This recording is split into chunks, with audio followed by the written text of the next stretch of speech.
Bien, queridos hermanos de la Iglesia Jesús Salvador y a cada uno de ustedes que se han conectado, en esta serie denominada Sectas y Religiones a la Luz de la Biblia, ¿qué es lo que hemos venido aprendiendo hasta el momento, no?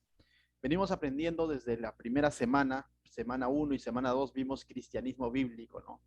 En la primera parte estuvimos viendo cómo es que la palabra de Dios, es decir, la Biblia, tiene que ser nuestra autoridad, tiene que ser el fundamento, la base de todo cristiano, ¿no? De donde parte nuestro cristianismo. Lógicamente, no tanto como el libro como tal, sino porque esta palabra, a quien consideramos palabra de Dios, revela a Jesucristo, ¿no? Revela a Jesucristo, nos habla sobre el plan de redención de Dios en Jesucristo, ¿no? Y la segunda semana estuvimos viendo justamente en cuanto a Jesucristo, ¿no? La salvación por gracia y no por fe, la divinidad y la humanidad de Jesucristo y la importancia de tener una declaración de fe en torno a Jesucristo, ¿no? Y eso es lo que nos identifica como cristianos, Cristo, la enseñanza sobre el Señor, la salvación en Cristo, es lo que nos identifica como cristianos. No solamente el hecho de creer en Cristo, sino qué creemos de Cristo, qué es lo que Él ha hecho por nosotros, qué entendemos por eso, ¿no? Porque muchos dicen creer en Cristo, muchas religiones también van a usar el nombre de Cristo, pero nosotros, ¿qué creemos de Cristo? ¿Qué es lo que la Biblia dice, no? Y ahí veíamos la confesión de los apóstoles, que el cual Pablo, por ejemplo, en su carta a los Corintios relataba, ¿no? ¿Quién es Jesucristo y qué es lo que Él ha hecho por nosotros, ¿no? La tercera semana vimos lo que venía a ser el paganismo. ¿Por qué vimos el paganismo? Recordemos algo interesante.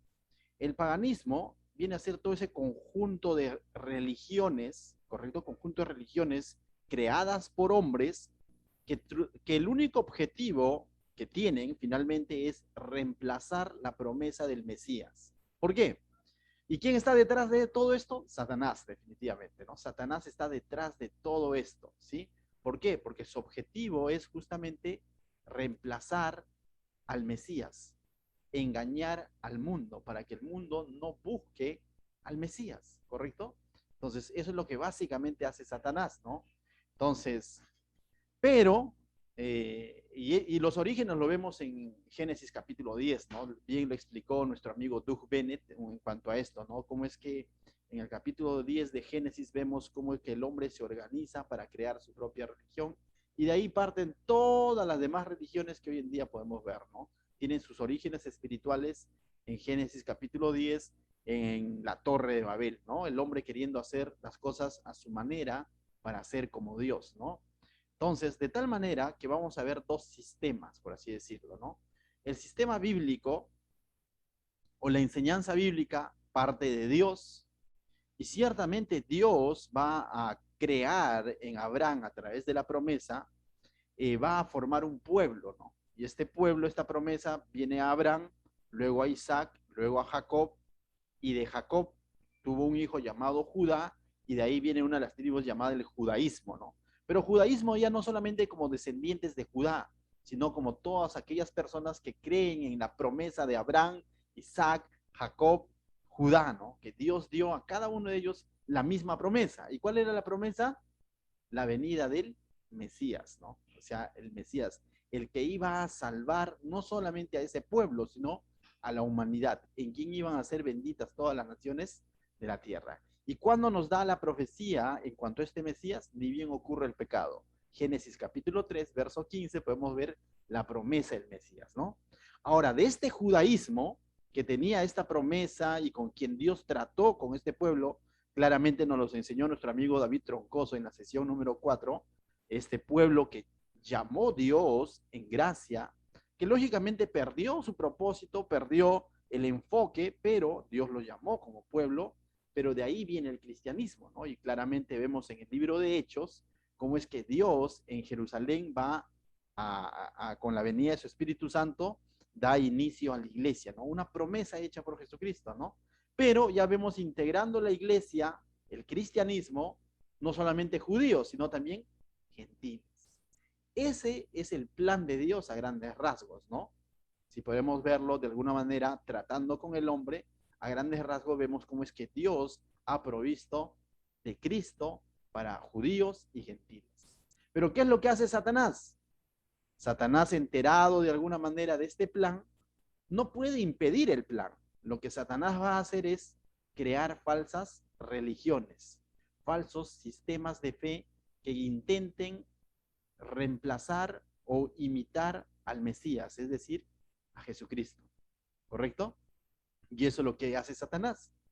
De tal manera que por eso que ahí podemos entender lo que ocurrió en Babilonia. El hombre queriendo hacer las cosas a su manera para llegar a ser como Dios o para estar a la altura de Dios.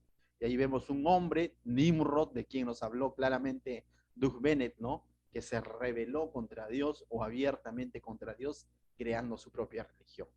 Y ahí vemos a su madre Semiramis, a Tamus y todo lo demás, pero vemos cómo fueron dispersados por toda la faz de la tierra y de pronto ahora podemos entender el origen de las religiones en diferentes pueblos, ¿no? Y tú llegas a diferentes pueblos, cada quien tiene su sistema de creencia, su sistema de fe, justamente implantado por Satanás en la mente de las personas, ¿no? Tratando de negar básicamente a Jesucristo.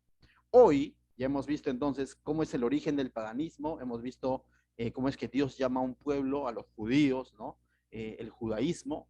Hoy vamos a ver una de las religiones que trató y trata hasta hoy en día y está en lucha constante con el judaísmo y por ende también con el cristianismo. Vamos a hablar del Islam. No sé si has escuchado alguna vez el Islam, ¿no? ¿Han escuchado alguna vez el Islam? O quizás les suena más un poco la palabra los musulmanes, ¿no? Y cuando nosotros pensamos a los musulmanes, rápidamente vienen películas a nuestra mente y decimos, ah, terroristas, ¿no? ¿Realmente todos serán terroristas? No necesariamente. Más allá de nosotros identificarlo como terroristas, que ciertamente hay un pequeño porcentaje de los musulmanes que se dedican a esto, pero no significa que todos los musulmanes sean terroristas, ¿no? Entonces vamos a hablar del Islam y vamos a ver la importancia y por qué es necesario también tocar este tema. ¿Les parece? Bien. El Islam, ¿qué significa la palabra Islam? La palabra Islam o la frase Islam significa sometido a la voluntad de Alá. Tú dices, ¿y quién es Alá? Alá, para este pueblo árabe, vamos a ver que sus orígenes es en Arabia, lógicamente, es Dios. Para ellos se están refiriendo a Dios, ¿correcto? Pero vamos a ver si se... y por eso que vamos a escuchar muchas personas, ¿no? Así como los musulmanes alaban a Dios y a ellos lo llaman Alá, nosotros le llamamos Jehová, pues, ¿no? Entonces estamos hablando del mismo Dios, decimos. Y pareciera que sí, pero en el fondo, por el sistema de creencias y por lo que dicen, definitivamente están equivocados en su manera de buscar a Dios. Entonces, en todo caso, están buscando a un falso Dios, ¿no? Pero ciertamente ellos dicen que se están refiriendo al Dios verdadero a los cuales nosotros nos referimos, ¿no? Ellos lo llaman Alá, ¿correcto? Entonces vamos a hablar un poco del Islam eh, esta tarde, noche, ¿no? Entonces, vamos a ver dentro del Islam todos estos temas, mira, los orígenes, vamos a hablar un poco de Mahoma, y tú dices, ¿quién será Mahoma? Algunos quizás ya han escuchado un poco en cuanto a Mahoma. Vamos a ver que dentro del Islam hay muchos grupos, no todos piensan lo mismo, así como en el cristianismo hay diferentes ramas, en el Islam también lo hay. Vamos a ver la revelación que recibió Mahoma, vamos a ver cómo se expandió el Islam, qué es el Corán para ellos, vamos a ver sus 5 pilares, vamos a ver que su mezquita o la famosa Meca, y vamos a ver también qué dice la Biblia en cuanto a esto, ¿no? Un contraste con el cristianismo bíblico, ¿correcto? Entonces vayamos rápidamente. Los orígenes del Islam. ¿Dónde? Dice, esto nació en la península arábiga, ¿no? Situada entre el Mar Rojo y el Golfo Pérsico, ¿correcto? Hoy en día se conoce esto como Arabia Saudita, ¿no? Entonces, Arabia Saudí. Pero aquel entonces era una península arábiga, ¿no? Entonces, ahí en un lugar llamado La Meca, así se llama este lugar, La Meca. Entonces, La Meca no era un templo, algo, no, La Meca básicamente era el lugar donde se origina todo esto, ¿no? Lógicamente estamos cerca luego a Jerusalén, Damasco y toda esta zona, ¿no? Pero básicamente se origina en la Meca, ¿correcto? Cuando aproximadamente a inicios del siglo 7, tú dices, siglo 7 después de Cristo, estamos hablando en los años 610, 611 aproximadamente, ¿correcto? Algunos dicen siglo 7, no debería ser 700, no. Estamos siglo 21 y estamos en el año 2000. ¿Por qué dice entonces siglo 7? Siglo 1 de año 0 al año 100, ¿no? Entonces, un poco de matemática. Entonces, siglo 7 de año 600 al año 700. Estos hechos ocurrieron en el año 611 aproximadamente. ¿Correcto? Ahí, a eso se remonta sus orígenes. Entonces, yo te pregunto, 611 aproximadamente, te pregunto algo así como para enfocarnos un poco. ¿Y existía cristianismo? Claro que sí. El cristianismo se dio en el primer siglo, en el año del año 0, por así decirlo, con Jesucristo, o el año 30 en todo caso, o el año 33 cuando muere Cristo, hasta y Juan muere en el año 95, año 100. Entonces, y después vinieron los padres de la iglesia, y en el año 300, 400 se convirtió en la iglesia católica romana, y entonces, años después, en ese tiempo oscuro de la iglesia cristiana, lo digo tiempo oscuro porque perdió también sus propósitos al mezclarse con el imperio romano, en esos mismos tiempos se origina, en el año 600, el, el Islam, ¿no? O los musulmanes comienzan a tomar forma, ¿no? Entonces, fue tiempo después al cristianismo bíblico, ¿correcto? Tiempo, 500, 600 años después. Entonces, cuando hablamos de musulmanes, no es tan antiguo que digamos, ¿no? Sino es mucho después, 500, 600 años después del cristianismo bíblico, después de los apóstoles, ¿correcto? 500, 600 años después. Bien, ¿cómo era esta sociedad aquel entonces? Dice, eran tribus independientes que se encontraban en constantes conflictos. Así andaban ellos. Se les conoce como habitantes beduinos o nómadas, es decir, que no tenían un lugar específico donde ellos, una sociedad, una comunidad, un pueblo específico donde ellos desarrollaron una civilización, sino eran nómades en el sentido de que iban de un lugar a otro, eran viajeros, por así decirlo, en caravanas, ¿no? Estaban en constante cambio. Eran agricultores, pastores en su mayoría. ¿Y sabes qué? Al estar en ese estilo de vida nómade, beduinos, que se dedicaban a la agricultura, al pastoreo, estar en un lugar, al comercio, estar en un lugar de otro, ellos recibían bastante información de diferentes culturas y diferentes religiones, diferentes sistemas de fe, incluso de los cristianos e incluso de los judíos. De tal manera que en la cabeza de estos hombres había mucha mezcla de diferentes tipos de sistemas de fe, de diferentes religiones, entre comillas, ¿no? O idolatrías, entre comillas, es decir, mucha pensamiento pagano en su mente. Entonces ellos eran considerados politeístas, es decir, que creían en varios dioses, pero también idólatras, ¿no? Entonces, en ese contexto es que de pronto va a nacer el Islam o los musulmanes, ¿no? Su sistema de fe. Entonces, ahora, para entender un poco más, ¿con quién nace? Con un hombre denominado Mahoma. Entonces, Mahoma era un hombre, claro que era un hombre, ya no era un lugar, Mahoma, ¿no? Que también traducido se le conoce como Mohamed. En algún momento te vas a escuchar Mohamed o Mahoma. ¿Quién era Mahoma? Un hombre que nació en este lugar que te acabo de hablar, la Meca, en esa península arábiga. Ahí nació en el año 570. En el año 570 nace Mahoma, era comerciante en caravanas al servicio de una jadica.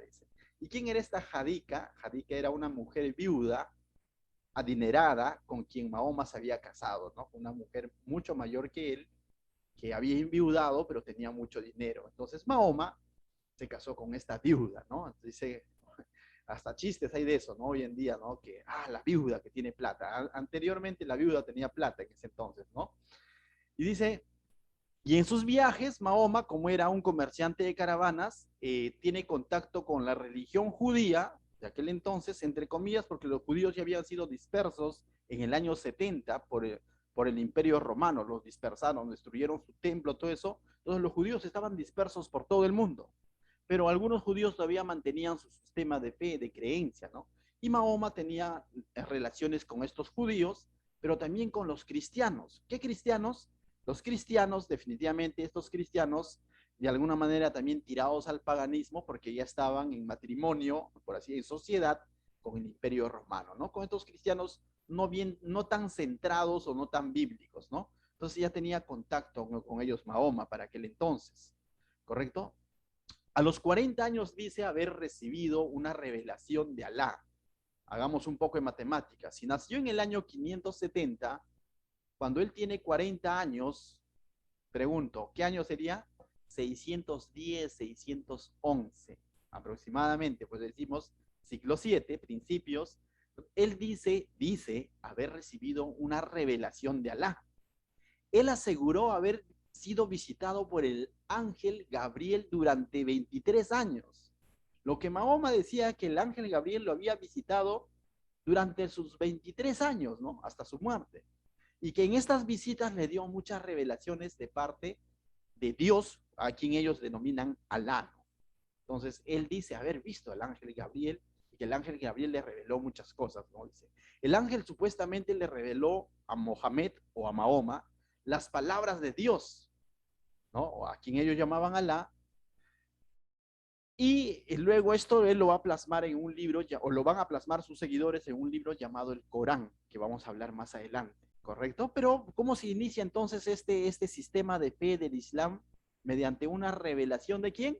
De un ángel. Y tú ya estarás pensando un poco, quizás en Gálatas, ¿no? ¿Qué es lo que dice Gálatas en cuanto a revelaciones de ángeles?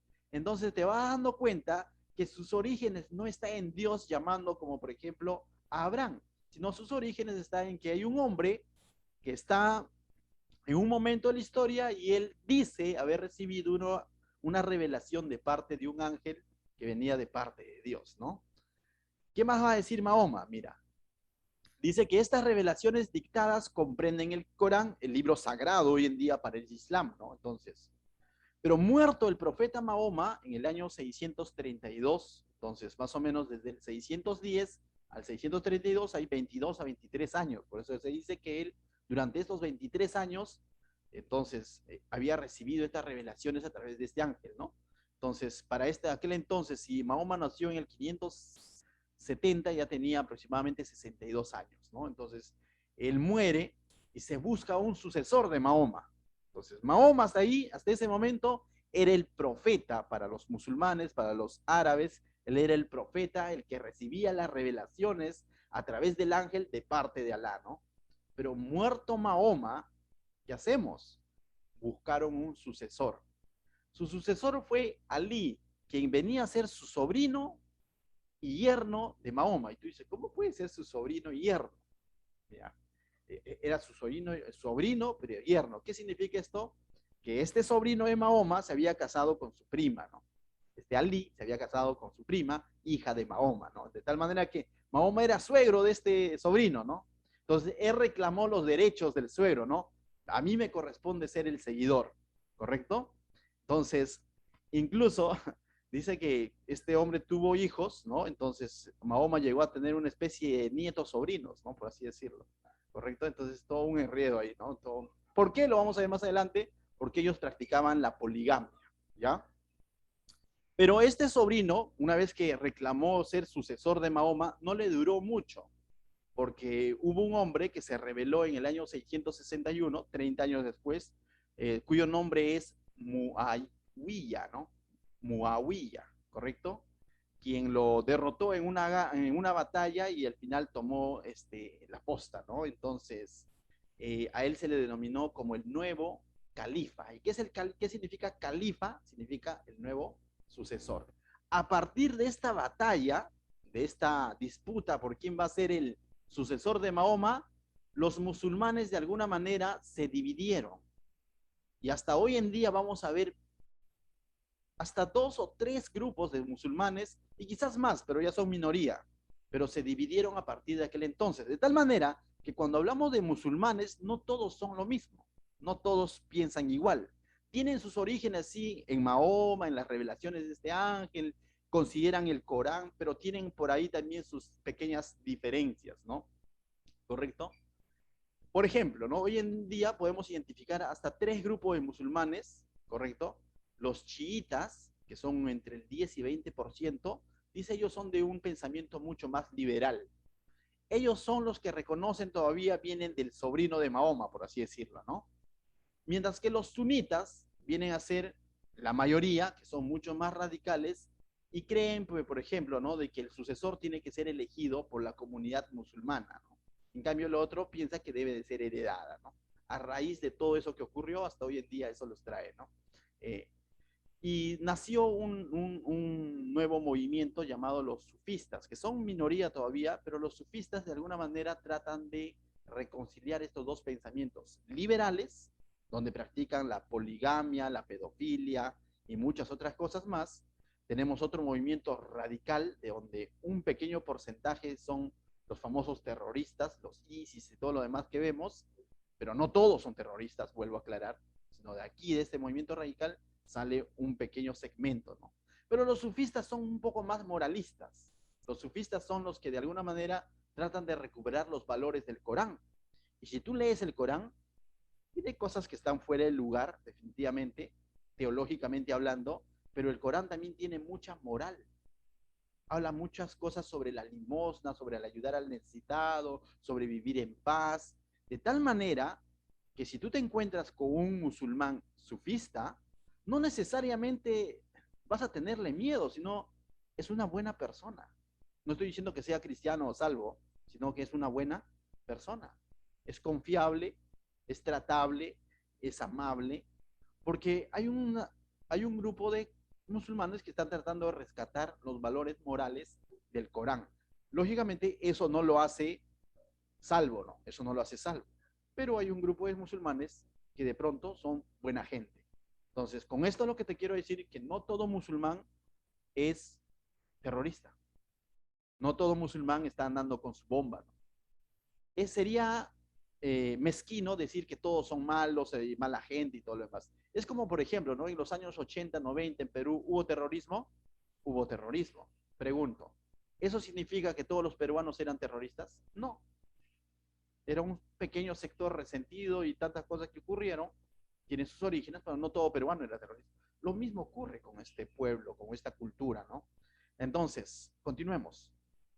Ahora, ¿qué es la Meca? En este lugar, que en un principio era un lugar, la Meca, Mahoma conservó un lugar donde había una piedra negra, conocido como la Cava.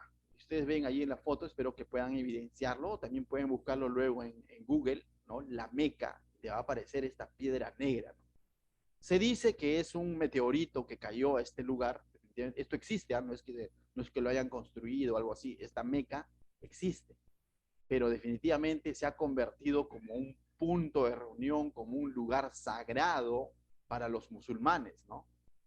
Y justamente esta piedra negra se encuentra en el lugar donde Mahoma recibió estas revelaciones, ¿no? Entonces, Mahoma trató de conservar este lugar como un lugar sagrado para los musulmanes, ¿no? Entonces, más adelante vamos a hablar cómo es que las personas tienen que hacer su peregrinaje al menos una vez en su vida a la Meca, ¿no? Como parte de su fe, haber ido a este lugar, ¿no? Entonces, es más, Mahoma decía de que esta piedra o este meteorito al momento de caer, ya, que cuando él llegó a la tierra era blanca, pero producto del pecado de la humanidad se ha convertido en negra, ¿no? Esa es la explicación que le daba Mahoma, ¿no? El profeta de los musulmanes, ¿no? Ahí vemos, por ejemplo, incluso está turístico, por así decirlo, ¿no? Tiene mucha concurrencia en el mes del Ramadán, que es una fecha en la que ellos hacen su viaje de peregrinación a este lugar sagrado, ¿no?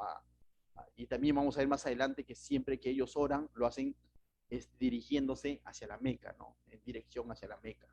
¿Correcto? Entonces, este es un lugar sagrado para ellos porque representa mucho de sus orígenes, ¿no? ¿A quién? ¿A quién les recuerda? A Mahoma, quien recibió la revelación del ángel Gabriel en este lugar, ¿no? Vamos a hablar un poco de la revelación, qué es lo que Mahoma dice haber recibido, ¿correcto? Entonces dice que recibió por encargo de Alá para ser el nuevo y el último profeta. Entonces Mahoma dice que Alá, a través del ángel Gabriel, le dijo que él era el nuevo y último profeta, ¿correcto? No hay más después de Mahoma, no hay más profeta. Ciertamente vamos a ver más adelante que el musulmán reconoce a Adán, a Noé, a Abraham, a Moisés, a Jonás, a Jesús como profeta, pero Mahoma es el último. Cuidadito, no se metan con Mahoma, ese es un musulmán. Lo ponen al nivel de Abraham, Moisés y ellos, ¿no? Ese es Mahoma para ellos. ¿Qué es lo que le dijo? Dice que debía de predicar su nueva religión, el Islam. Entonces, básicamente aquí se crea con estas revelaciones el Islam, ¿no? Que es la nueva religión. Y por tanto le va a dictar una serie de preceptos y él va a terminar plasmándolo, o sus seguidores lo van a plasmar en su libro sagrado llamado el Corán, ¿no? En el año de 622 huye a la ciudad de Medina. Mira, él comenzó a recibir estas revelaciones en el año 610, 611, pero no necesariamente toda la comunidad de Arabia reconocieron estas revelaciones que él decía, ¿no? Incluso esto entró en conflictos, ¿ya? Y Mahoma fue perseguido. No todos aceptaron sus revelaciones y todo lo demás, ¿no? Él es perseguido y huye a una ciudad vecina llamado Medina, ¿no? Entonces, a esta huida lo conocen como la Ejira, ¿correcto? Él huye, él y sus seguidores, y a partir de ahí se consideran los musulmanes que se dio el principio del Islam, ¿no? Desde el momento en el que ellos huyen como una comunidad de fe, ¿no? Ya no solamente Mahoma, sino él y sus seguidores huyen y se van a Medina, y a partir de ahí se considera que comienza este grupo que era fiel a Mahoma y huyen. Nosotros somos la nueva religión, somos del Islam, los fieles al Islam, y los demás eran los que lo rechazaron. Y ahora van a estar en constante conflicto, entonces, en estos años, entre Medina y la Meca, ¿no? Finalmente ellos van a vencer y van a volver a la Meca y van a constituir este lugar como su lugar sagrado, ¿no? Pero ya como un sistema de fe, ¿correcto? Dice, convierte al Islam, al Islam, ¿no? Entonces Mahoma lo que hace es convertir al Islam a los habitantes de Medina. Como él va a huir a este lugar de Medina, va a profesar esta fe, va a enseñar estas revelaciones a los habitantes de Medina y va a tener más seguidores. Y ahora teniendo mucho más seguidores, ¿qué es lo que va a hacer? Va a regresar a este lugar llamado la Meca y los va a conquistar a la fuerza, ¿no? De tal manera que el Islam tuvo dos etapas para poder ganar seguidores. Una primera etapa fue convirtiéndolos, enseñándoles, pero una segunda etapa fue por imposición, a manera de conquista, ¿no? Declara ser del Islam o simplemente mueres. Entonces se dieron una serie de batallas, ¿no? Por cierto, más adelante incluso ellos van a desatar persecuciones en contra de los judíos, en contra de los cristianos, con el hecho de ganar cada vez más seguidores, y ese es el Islam, ¿no? Entonces, ¿qué más podemos ver? Si hablamos un poco de su expansión, mira cómo se dio su origen, ¿ah? Con un hombre ahí fuera del lugar, ¿no? Recibiendo una revelación, esto, y todo lo demás en batallas, conflictos, rechazos, conquistas. Pero hoy en día, ya, hoy, 2021, son el segundo grupo religioso más grande del mundo. Tú dirás, ¿no? ¿Y cuál es el primero, pastor? Yo te digo, averígualo. No, no, no. El primer grupo religioso, entre comillas, porque así lo consideran las encuestas, es el cristianismo. Pero dentro del cristianismo, aguanta, dentro del cristianismo, entre comillas, introducen al católico, al adventista, a todos, ¿no? A todos los que de alguna manera nos une a Cristo, ¿no? Pero no todos son cristianos entonces verdaderos, pues, ¿no? No es que el cristiano genuino sea la primera, no, sino ahí dentro de eso está el mundo, todo el mundo occidental, ¿no? Los católicos y todo lo demás, ¿no? En realidad cristianos son pocos, es una minoría. Entonces el Islam, dice, es la segunda religión más grande del mundo. ¿Te das cuenta? Tiene aproximadamente 1.700 millones de seguidores. Son el 24% de la población mundial, es decir, la cuarta parte. ¿En cuántos años? En aproximadamente 1.400 años. Bastante.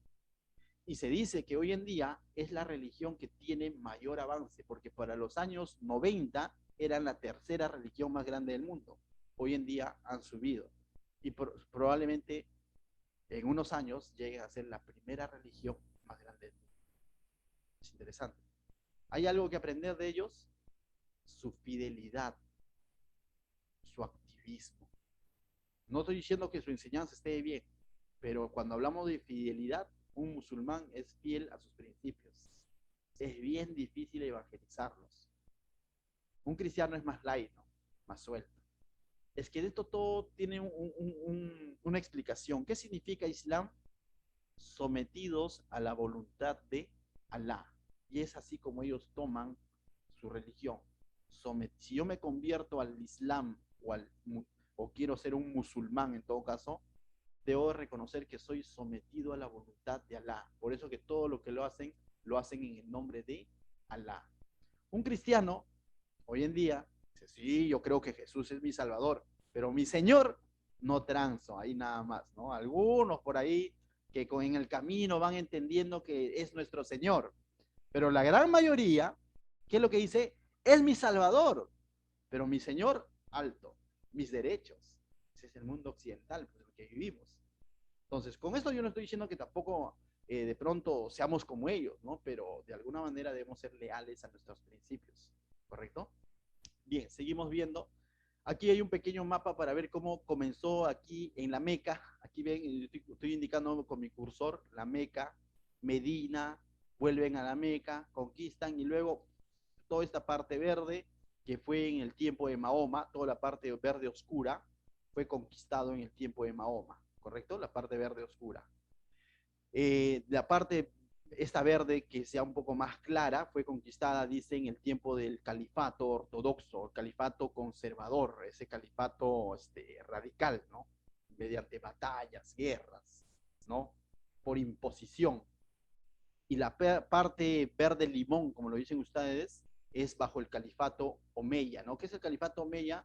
Cuando bajaron sus revoluciones y se presentaron más como una religión de paz, una religión de valores, ¿entiendes? Ven al Islam, bienvenido eres, ¿entiendes? Entonces el Islam tiene una doble cara, una cara radical donde conquistaron a punta de batallas y guerras y sometimiento, y una etapa donde están conquistando hoy en día o están evangelizando, entre comillas, hoy en día a través de, ven al Islam, bienvenido eres. Y ciertamente son personas de muy buenos valores, pero de una teología totalmente errada que vamos a ver más adelante. Amén. Entonces, más o menos para tener cierta noción cómo se ha extendido, ¿no? Y querías hablar, tanto se han extendido, mira, es interesante, tanto se han extendido, y tú ves ahí una figura, ¿no? Y quizás algunos lo han visto en la televisión, lo han visto en los noticieros, cada vez que se habla de estas zonas de Israel, Israel. En esta área se encontraba el templo de Jerusalén, el templo de Salomón, que en el año 70 fue destruido por el Imperio Romano y ya no hay templo, ¿sí? Ya no hay templo. En el año 70 fue destruido y los judíos fueron dispersos. Hoy en día, en el año 1948, han vuelto y se les ha dado un lugar en Israel a los judíos y nuevamente son un país. Pero por casi 2000 años ellos prácticamente, o 1900 y tantos años, no han tenido nación, han sido dispersos, pero Dios ha permitido que hoy en día vuelvan. Pero ¿sabes qué ha ocurrido? Que cuando ellos han vuelto, han encontrado construido justo donde era el templo, a un costado, ahí juntito, han encontrado la construcción, ¿sabes de qué? De la cúpula de roca o el domo de la roca. ¿Y qué es el domo de la roca, pastor? Es, es una mezquita musulmana. Los musulmanes en este tiempo donde Jerusalén prácticamente no había judíos por la dispersión del Imperio Romano, ¿qué es lo que han hecho? Ni bien nació el musulmán en el año 620 y tantos que hemos hablado, con Mahoma murió, los seguidores de Mahoma, allá para el año de 691-92, construyeron este domo de la roca justo en Jerusalén, ahí donde debe ser construido el tercer templo del cual nos habla Apocalipsis. Hay espacio, porque esta mezquita no es tan grande, pero lo han construido ahí al ladito. Y todo esto tiene todo un significado más adelante cuando hablemos Apocalipsis, ¿no? Los enemigos abiertos hoy en día, por eso ves, tú entonces escuchas las batallas que hay allá en Jerusalén, pues, ¿no? ¿Te has dado cuenta de las batallas que hay, bombardeos aquí para allá, y cada vez que cuando son sus fiestas hay un enfrentamiento entre judíos y musulmanes? Por esta razón, porque justamente se van a encontrar. Mientras el judío va y de alguna manera todavía queda ciertos restos del templo de Jerusalén, van de alguna manera al pórtico de Salomón, ellos a presentar de alguna manera, a cumplir con sus fiestas, aunque ya no hay templo como tal, también están ahí los musulmanes y ahí hay un enfrentamiento constante. Lógicamente, más adelante, eh, se cree, ya eso se lo doy como un detalle, que cuando se dé el apocalipsis de la construcción del tercer templo, de alguna manera tiene que haber paz entre estos dos países para que se pueda construir el tercer templo. Si no, ¿cómo construye si en su mayoría pertenece a los musulmanes? Justamente ahí va a entrar a tallar el famoso anticristo, ¿no? Con su reino de paz, donde los musulmanes digan, bueno, cedemos, y donde el judío también diga, bueno, algo es algo, y todo esto tiene una connotación que apunta al anticristo, ¿no? Hay personas que incluso llegan a pensar que el anticristo podría ser un musulmán. No necesariamente, no lo dice así la Biblia, no se sabe en todo caso, pero de alguna manera va a ser una persona que va a traer paz entre estas dos naciones, musulmanes y judíos, ¿no? Entonces, continuamos. Ahora vamos a hablar un poco del Corán, a grandes rasgos, ¿sí? En realidad el tema es amplio, pero vamos a hablar un poco del Corán. El Corán, así como para nosotros, nuestro libro sagrado, ¿cuál es? La Biblia, pastor, mi Biblia, ¿no? Esa Biblia que lo tienes ahí polveado. No, esa Biblia que la lees todos los días, ¿no? Esa Biblia que tú lees todos los días, ¿no? Este es nuestro libro sagrado, ¿no es cierto? Para ellos, para el Islam o para los musulmanes, es el Corán. Es la autoridad final y la última revelación de Alá. Así lo consideran ellos, ¿no? Es la última revelación de Alá, de su Dios, ¿no? Los musulmanes, dice, seguidores del Islam, creen que el Corán es la preexistente y perfecta palabra de Alá. Así como nosotros decimos, la Biblia es la palabra de Dios, ellos dicen que el Corán es la palabra de ¿quién? De Alá. ¿Te das cuenta? Ese es el Corán para ellos, un libro sagrado, ¿no? Durante el profeta Mahoma, las revelaciones eran transmitidas de manera oral. El Corán no lo escribió Mahoma como tal. Mahoma recibió las revelaciones, o al menos eso dice, ¿no? También por ahí hay ciertas explicaciones en cuanto a la vida de Mahoma.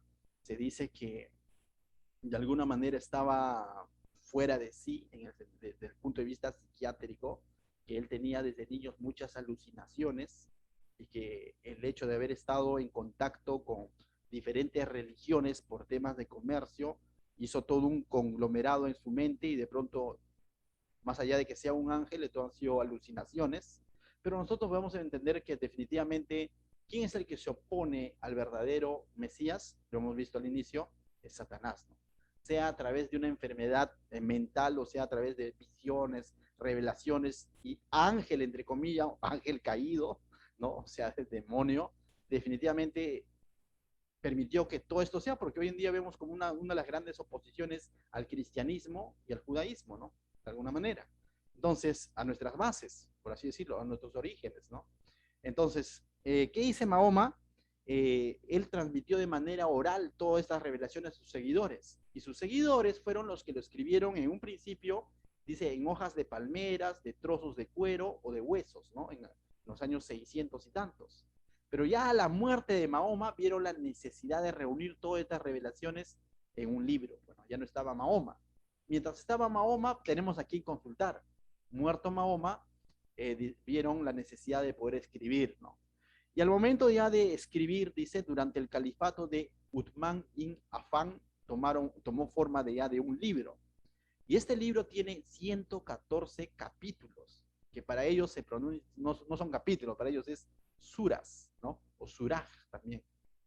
Y estos capítulos están divididos en versículos, a cuales ellos lo llaman aleleyas, ¿no? Entonces, los capítulos para ellos son suras y los versículos son aleleyas, ¿correcto? Si tú quieres leer un Corán, no lo recomiendo, a no ser que sea, bueno, mejor no les doy el dato, ¿no? Entonces, tiene 6.236 aleleyas o versículos, ¿correcto? Entonces, ese es tu Corán, ¿ya?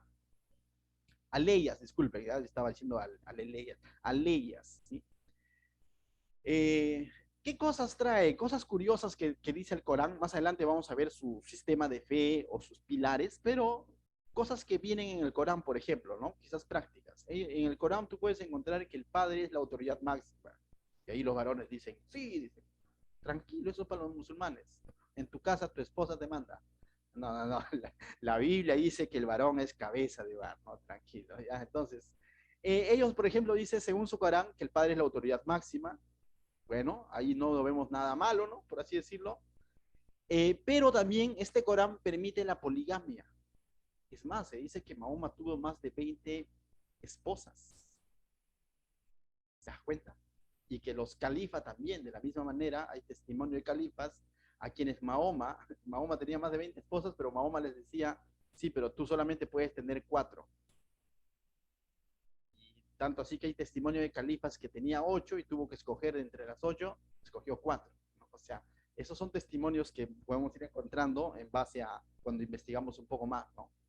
El Corán también prohíbe beber alcohol, comer chancho, participar de los juegos de azar.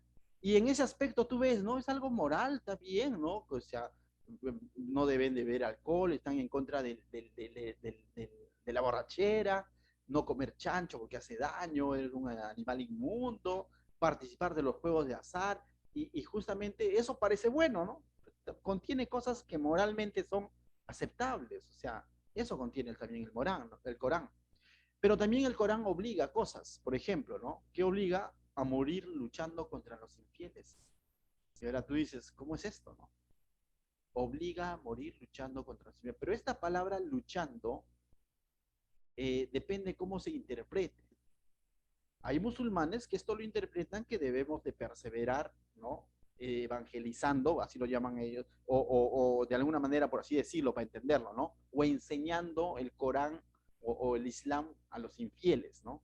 Pero hay un grupo radical que justamente esto lo toma literal y es por eso que hoy entendemos un poco quizás dónde fundamentan su fe estos terroristas de pronto musulmanes, ¿no? Porque ellos lo interpretan así, morir luchando contra los infieles, ¿no? Literal para algunos, pero no todos. También les obliga a orar 5 veces al día en dirección a la Meca, ¿correcto? En cualquier lugar del mundo que tú te encuentres, tienes que buscar la dirección hacia la Meca, hacia el norte, oeste, de donde te encuentres, y orar hacia la Meca 5 veces al día. Les obligan a practicar la limosna, no es una generosidad voluntaria, sino es una práctica. De tal manera que tienen un poco de, por ejemplo, ¿no? No hay musulmán pobre, por así decirlo, de alguna manera. ¿Por qué? Porque es una obligación poder ayudar al necesitado. Obligación. Ayunar en el mes del Ramadán es este mes donde ellos van a peregrinar a la Meca, que les decía una vez al año, ¿no? Entonces les obligan a ayunar durante ese mes. Y también dentro justamente de la obligación está peregrinar al menos una vez en tu vida hacia la Meca. Es decir, si tú te conviertes al Islam, al menos una vez en tu vida tienes que haber ido a la Meca. Estás obligado. Junta tus chivilines, como dicen, tu platita, que tienes que ir a la Meca. Esa es una de las enseñanzas, ¿no? Bien. Y quisiera hablar un poco de la yihad, ¿no? ¿Qué es la yihad? La yihad es una orden apremiante y obligatoria para cada musulmán. Comprende, dice, la sujeción forzosa para los incrédulos. Es decir, hay un grupo radical justamente de los musulmanes que practican la yihad. No todos los musulmanes, no todos los del Islam practican la yihad, pero hay un grupo que sí. Para ellos es una orden apremiante, es decir, urgente y obligatoria para cada musulmán. ¿Qué cosa? Sujetar forzosamente a los incrédulos. Si pronto hay a tu alrededor, dentro de tu familia, personas que no quieren ser más musulmanes, se convierten al cristianismo o cualquier otra religión, entonces ellos lo van a forzar de una manera forzosa, van a obligarlos a que crean en Alá. No es como quizás en el mundo occidente aquí, ¿no? De pronto llegan a una mayoría de edad y ¿qué le decimos a nuestros hijos? Bueno, tú decides, ¿no? Aunque nuestras oraciones es de que ellos sigan creyendo en nuestro Señor, ¿no? Pero no podemos obligarlos.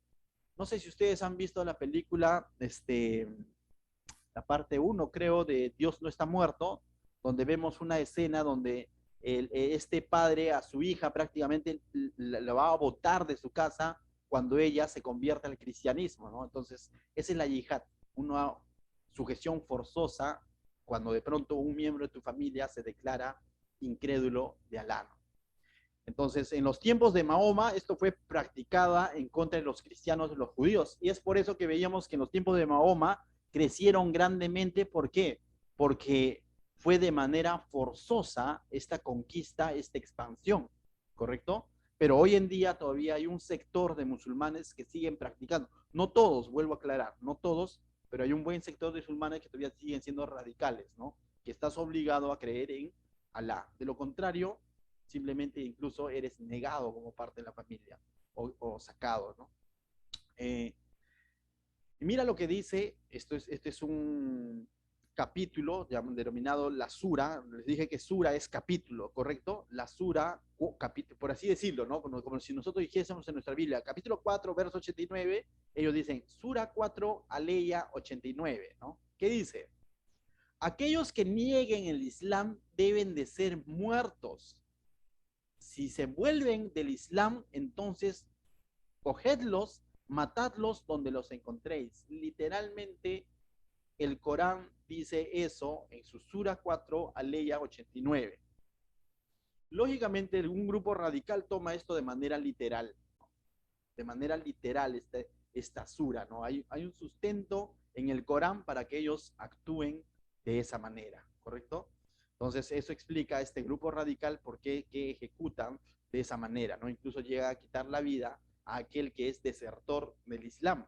No todos, otros lo toman desde otra connotación diciendo, como no creen en Alá, entonces le va a venir consecuencias de muerte, ¿no? Otros lo interpretan de esa manera. Este sector un poco más liberal lo ve de ese punto de vista. Pero el sector radical dice ciertamente, mátelo. Vamos a ver los 5 pilares del Islam. ¿Cuáles son esos 5 pilares? Rápidamente, dice así. Su testimonio de fe. ¿Qué es lo que dicen ellos en cuanto a su testimonio de fe? Mira, dicen, no hay un Dios verdadero sino solo Alá. Y Mahoma es el mensajero profeta de Dios. Eso es lo que ellos creen. Que no hay otro Dios verdadero y solamente Alá. Y que Mahoma es su profeta. De tal manera que ellos son monoteístas. Creen solamente en un solo Dios. Cristo, vamos a verlo más adelante, para ellos no es Dios. Simplemente fue un profeta. Correcto. Espíritu Santo, ¿cuál Espíritu Santo? Solamente es Alá. Y que Mahoma es su último profeta. Eso es lo que ellos creen. Pero también consideran como profetas a Adán, a Noé, a Abraham, a Moisés, a David, a Jonás, a Jesús y a Mahoma como el último profeta, ¿no? Segundo pilar, su segundo pilar, ¿no? O sea, su segundo pensamiento, dice, la oración se debe realizar 5 oraciones al día. Entonces, su segundo pilar es de que 5 oraciones al día. ¿Y como les había dicho? Dirigiéndose hacia la Meca. Te puedes encontrar en cualquier país del mundo, pero tu oración tiene que ser hecha hacia la Meca. Quizás has visto en películas cuando se postran al piso y hacen este movimiento, ¿no? No sé si has visto en películas y están ahí Alá y tú ves que lo hacen en una dirección. Eso es parte de sus pilares, ¿no? 3, tercer pilar, el dar. Se debe dar al necesitado puesto que todo viene de Alá. Esto es una obligación. Cuando estamos hablando de pilares, es una obligación. Si tú dices ser musulmán, tienes que dar al necesitado. De tal manera, como te digo, es bien raro ver un musulmán pobre, porque hacen una distribución de bienes de alguna manera para no permitir que haya necesitados en la comunidad musulmana. Mucha gente por interés se convierte al musulmán. Es interesante desde ese punto, ¿no? Entonces, 4, en cuanto al ayuno, su cuarto pilar. Además del ayuno ocasional, o sea, puedes practicar ayuno en cualquier otra fecha, pero todos los musulmanes deben ayunar durante la celebración del Ramadán, que es el 9º mes del calendario islámico, ¿no? Si no me equivoco, no tengo el dato exacto, es el mes de abril, ¿correcto? Entonces, durante ese mes, todo musulmán está obligado a ayunar, ¿no? Entonces, ese es su cuarto pilar. Si tú te declaras ser seguidor o fiel al Islam, tienes que ayunar durante el mes del Ramadán. Y 5, la Hajj, ¿no? Dice que es la peregrinación a la mezquita de la Meca. Debe realizarse al menos una vez en la vida en el 12º mes del calendario islámico. Entonces, 5 cosas a las cuales estás obligado. Primero, que Alá es el único Dios y Mahoma es su profeta. Segundo, ¿cuál era? ¿Se acuerdan? La oración, ¿no? La oración. Segundo era la oración, realizarlo 5 veces al día en dirección a la Meca. Tercero, el dar obligatoriamente al necesitado, porque reconoces que todo viene de Alá. No hay necesitados entre ellos. Cuarto, el ayuno. Sí, lo puedes hacerlo ocasionalmente, pero obligatoriamente durante la celebración del Ramadán, ¿no? Ese mes. Y quinto, peregrinar al menos una vez en tu vida, ¿a dónde? A la Meca. Entonces, a ese lugar que ellos lo consideran sagrado. Bien. Ahora, estos, si tú dices, ya, bueno, son 5 principios, y si no lo cumplo, ¿qué? Mira lo que dice. Estos 5 principios que son la estructura de obediencia para los musulmanes son tomados muy seria y literalmente. La entrada de un musulmán al paraíso, o al cielo, o el ser salvo, por así llamarlo, se basa en la obediencia a estos 5 pilares. Es decir, si tú desobedeces cualquiera de estos 5 pilares, simplemente no vas a ir al paraíso. Ese es su sistema de fe. Preguntas de este punto. ¿Su salvación o el sistema de fe que ellos profesan es por fe, entre comillas, o por obras? Por obras. O sea, si yo no voy a la Meca, no voy al paraíso según el Islam, no, pues, tienes que ir a la Meca. Si yo me olvidé de orar a Dios en 5 días, 5 veces al día, o no ayuné en el Ramadán, fuiste. Pues es parte. Y si no doy al necesitado, estás atentando contra tu pasaje al paraíso. Ten cuidado. Ah, ya. Entonces, este sistema de fe está basado en las obras que puedes hacer, cumplimiento de estos 5 pilares. Ahora, esto también nos explica un poco por qué son tan fieles. Bueno, porque está en juego su salvación, entre comillas. Está en juego el ir al paraíso. En cambio, el cristiano, por gracia soy salvos. Ah, ya Cristo lo hizo todo, ¿no? Y de alguna manera eso nos relaja, ¿no? Pero eso no significa que debemos desbandarnos, ¿no? O sea, muy por lo contrario, Cristo ya lo hizo todo, seamos obedientes. Pero en cambio ellos es una obediencia forzosa de sometimiento. ¿Qué significaba Islam? Sometido a la voluntad de Alá. Esta es la voluntad de Alá al cual te tienes que someter. De lo contrario, no vas al paraíso. ¿Sí? Vamos a hacer un pequeño contraste antes de terminar con el cristianismo. ¿Sí? Un pequeño contraste. Hay mucho que hablar sobre los musulmanes, vamos a hacer un pequeño contraste. Al igual que el cristianismo, el islam es monoteísta. Pastor, ¿qué es monoteísta? O sea, vamos a explicar un poco la palabra monoteísta. Monoteísta es aquella sistema de fe, aquella religión, por así decirlo, que cree en un solo Dios. Pregunto esta noche, ¿tú crees en un solo Dios? Amén. Nosotros no creemos en 3 dioses, por cierto. Jesús es Dios, Espíritu Santo es Dios y Dios Padre es Dios, pero son un solo Dios. Esa es la Trinidad, ¿no? La que nosotros creemos, ¿no? La majestuosa Trinidad o pluralidad de nuestro Dios, ¿no? Su deidad. Pero ellos creen solo en Alá. Jesús es un profeta más. Ellos rechazan el concepto de la Trinidad, por ejemplo. Ellos solamente Alá es Dios verdadero y Mahoma su profeta. No creen en Espíritu Santo, no creen en Jesús como el Hijo de Dios, incluso. Creen en Jesús como un profeta, por cierto, no como el Hijo de Dios. Entonces, ahí tenemos grandes diferencias, ¿no? ¿Somos monoteístas igual que ellos? Igual que los judíos también, sí, pero tenemos discrepancias porque nosotros creemos en que Jesús es Dios, el Espíritu Santo es Dios y Dios Padre es Dios. Y los 3 son uno. En eso creemos como cristianos, pero ellos creen, no niegan la Trinidad. Segundo, el Islam acepta ciertas porciones de la Biblia, tales como la ley y los evangelios, mira, pero rechazan la mayor parte de ella, calificándola como difamadora y no inspirada. Entonces, ellos aceptan el Antiguo Testamento, la ley y los evangelios, ¿correcto? Aceptan parte de la Biblia, pero también con ciertos cambios, por cierto, siempre y cuando se adecue a su Corán. ¿Me dejó entender? Entonces han hecho ciertos cambios también a su traducción de la Biblia o a lo que nosotros conocemos como la Torá o la Biblia o del Antiguo Testamento, ¿no? Le han hecho ciertos cambios que se adecúen a su Corán, ¿correcto? O le dan otra interpretación, pero dicen aceptarla. pero todos los demás libros simplemente la rechazan, ¿correcto? Entonces, el Islam asegura que Jesús fue solo un profeta, no el Hijo de Dios. Los musulmanes creen que solo Alá es Dios.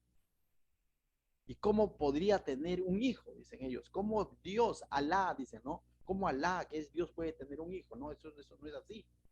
Jesús fue un profeta, dicen ellos. Para ellos Jesús nació de María y de José y fue un profeta de parte de Dios. Y en ese sentido niegan los evangelios las porciones donde dice que Jesús es el Hijo de Dios, ¿no? Entonces, están totalmente en contra de Jesús. Y te vuelvo a preguntar nuevamente, ¿qué es lo que hace el enemigo con las religiones? Suplantar o denigrar la persona del Mesías. Y vemos que claramente atacan a Jesucristo en ese sentido. No abiertamente, pero dicen, no, es un profeta. Hasta ahí llegamos. Igual que Mahoma. Y es más, Mahoma es más importante para ellos que Jesús, porque el Corán está por encima de los evangelios. Para ellos Mahoma es un profeta mayor que Jesús. ¿Te das cuenta? El Islam afirma que Jesús, aunque nacido de una virgen, fue creado igual que Adán.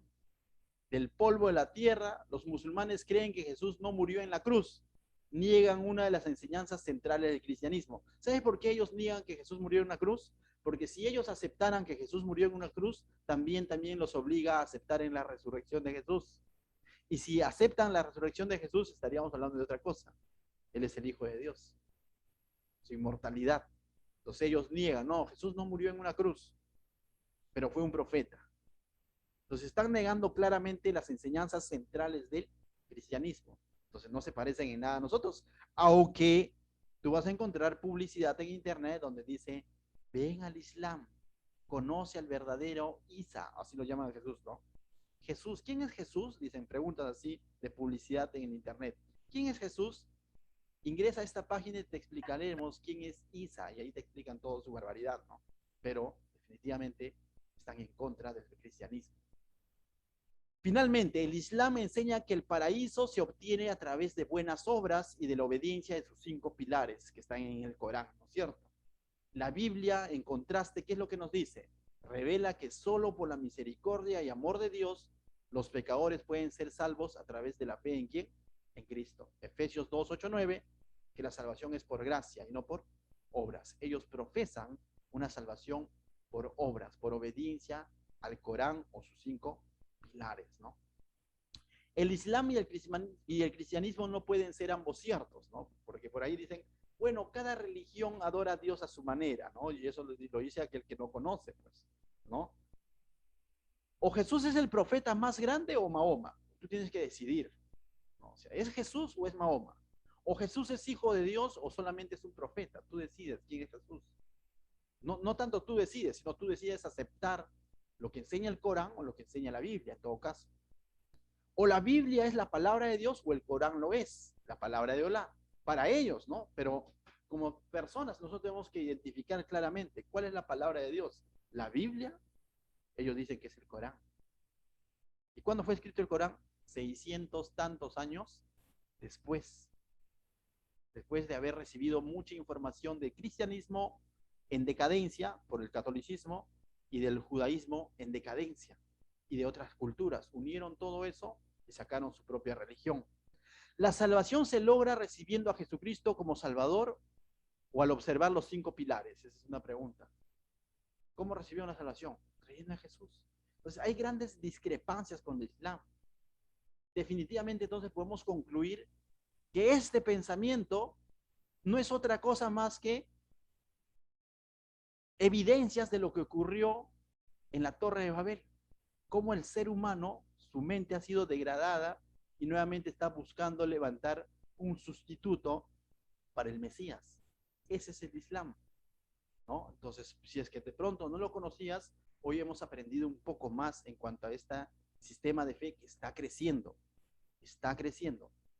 ¿Y qué tanto, pastor, eso ocurre allá? Déjame contarte. Ya hay grupos o comunidades de musulmanas en Arequipa y en Tacna. Y a lo mejor también en Lima, pero de que sí me cabe, tengo conocimiento que en Arequipa y en Tacna ya hay grupos de musulmanes, comunidades. Y por ahí quizás también has visto en el mercado central, ¿no? Cómo venden ah, venden una comida, ¿no? No me acuerdo, pero ya hay. Y ellos, lógicamente, no han llegado de los musulmanes radicales, ¿no? Sino han llegado de esos musulmanes que tienen muchos valores, son buena gente, son chévere, pero teológicamente están errados. Ahora, con esto no te lo estoy diciendo que los veas como tus enemigos. Su sistema de fe definitivamente está errado. ¿Qué debemos de hacer con ellos? Orar, porque ellos también son parte de las familias de la tierra que pueden ser bendecidas en Jesucristo. ¿Qué podemos hacer por ellos? Orar y estar preparados para presentar el verdadero mensaje del Evangelio. No podemos cerrarnos y decir, uy, los musulmanes están entre nosotros, huyamos a la selva. No, no, no, no. Quédate en el lugar donde estás. Y cuando te topes con un musulmán, predícale. No todo musulmán viene con una bomba bajo los brazos. Recuerda, es una persona como tú y como yo que merece un respeto, pero que está equivocado. Es una persona que también está cegada, está en tinieblas, pero para eso Dios te ha dejado aquí, para que seas luz en medio de las tinieblas, ¿correcto? En tus fuerzas, no. Encomiéndate al Señor y que te dé sabiduría. Pero el conocer este tipo de temas nos permite estar preparados de alguna manera para saber en qué piensan y cómo podemos evangelizarlos. Algo claro en la Biblia dice Pablo en Gálatas, verso 8. Yo digo, Pablo definitivamente cuando escribió esto lo escribió inspirado por el Espíritu Santo, dice. Mas si aún a nosotros o un ángel del Señor os anunciare otro evangelio diferente del que os hemos anunciado, sea anatema. Pastor, ¿qué significa anatema? Sea maldito. Es decir, Pablo, Dios, mejor dicho, el Espíritu Santo, inspiró esto en este hombre llamado Pablo para escribir esto que iba a ocurrir 600 años después. Y luego va a seguir ocurriendo con el origen de otras sectas o otras religiones, como los mormones, testigos, adventistas. Pero uno de ellos fue los musulmanes. Pablo lo explica todo. Este es un ángel que está trayendo otro evangelio. Hubo un hombre ahí llamado Mahoma, recibió esto y está enseñando un evangelio diferente. ¿Y eso qué es? Maldito. Trae maldición a la vida de esas personas que siguen este sistema de fe. Amén.